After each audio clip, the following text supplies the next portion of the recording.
Ну, если я скажу, что Шерешевский, это не будет слишком сильно. Ну, Будет. ну, я не без, как тебе сказать, в каждой шутке есть доля шутки. Знаешь, однажды на выставку Славки, ну, картины которого я знаю там много-много лет, моя жена пришла, моя супруга, это как раз была выставка такая уже постмайданная, уже война была.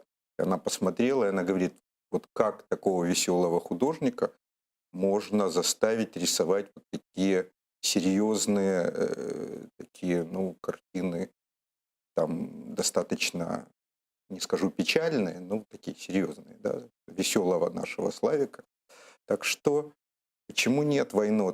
Ну, из классиков, имел в Из виду. Ну, классиков, Босх, я не знаю, ну, там, я уже вот это имею Ну, в я виду. бы Бекона ну, назвал. Босх, На сегодня. любой, смотри, у меня был замечательный совершенно преподаватель истории искусств, мы все его знаем, Игорь Диченко. Он говорил, что у каждого значительного художника есть ощущение тревоги. Я бы Гойю назвал, Мгм. например, да.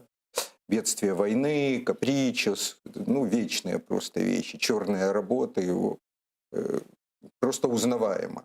Я Гойи исследовал, когда рисовал свою там какую-то серию про Майдан. Просто черным работа. Понимаешь, другой вопрос, что смотришь на Гою и понимаешь, что наши времена все-таки относительно вегетарианские в Ну, это сравнении пока. с тем, что было. Дай Это бог пока, пока. да, Да. это пока.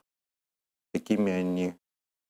Дай бог как-то все. Не, ну все равно все мягче становится. Ну, Ну, не за 100 скажи, лет Слава, не последних. скажи. Ну, Смотря в какую-то, знаешь, это В мы... 1938 году тоже казалось, что все Слава, мягче. давай спросим у жителей города Алеппо, мягче или нет.